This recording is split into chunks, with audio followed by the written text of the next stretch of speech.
একদিকে ব্রাজিল, অন্যদিকে নেদারল্যান্ডস। সেমিফাইনালে হারের পর এবার তৃতীয় স্থান দখলের লড়াইয়ে নামবে এই দুই দল। শনিবার ব্রাসিলিয়ায় ভারতীয় সময় অনুযায়ী রাত 1:30টায় শুরু হবে খেলা। 2010-এ ফাইনালে পৌঁছেও শেষ রক্ষা করতে পারেনি ডাচরা। স্পেনের কাছে হেরে রানার্স আপ হয়েই মাঠ ছাড়তে হয় তাদের। এবার অন্তত সেই স্বপ্ন পূরণের আশা নিয়ে সাম্বার দেশে পা রাখেন রবেন ফন পার্সিরা। গতবারের বিশ্ব চ্যাম্পিয়ন স্পেনকে 5-1 গোলে উড়িয়ে দিয়ে এবারের বিশ্বকাপ অভিযান শুরু করেছিলেন তারা। কিন্তু টুর্নামেন্ট যত এগোতে থাকে ততই যেন মরচে ধরে তাদের পারফরমেন্সে। আর শেষ চারের লড়াইয়ে আর্জেন্টিনার কাছে হেরে ফাইনালে আর পৌঁছানো হলো না ডাচদের। অন্যদিকে নেইমারের হাত ধরে হলুদ সবুজরা ষষ্ঠবারের জন্য বিশ্ব চ্যাম্পিয়ন হওয়ার যে স্বপ্ন দেখেছিলেন তাও ভেঙে চুরমার হয়ে গিয়েছে।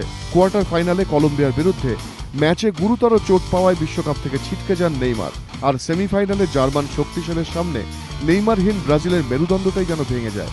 7-1 গোলে হার সেলেকাওদের। এই বিপর্যয়ের জন্য দেশবাসীর কাছে ক্ষমাও চেয়েছেন কোচ স্কোলারি দাভিদ লুইরা।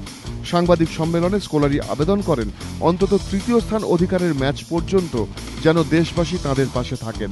আর তাই ফাইনালে উঠতে না পারলেও শনিবারের এই ম্যাচটা তাদের কাছে অত্যন্ত গুরুত্বপূর্ণ। এবিপি আনন্দ।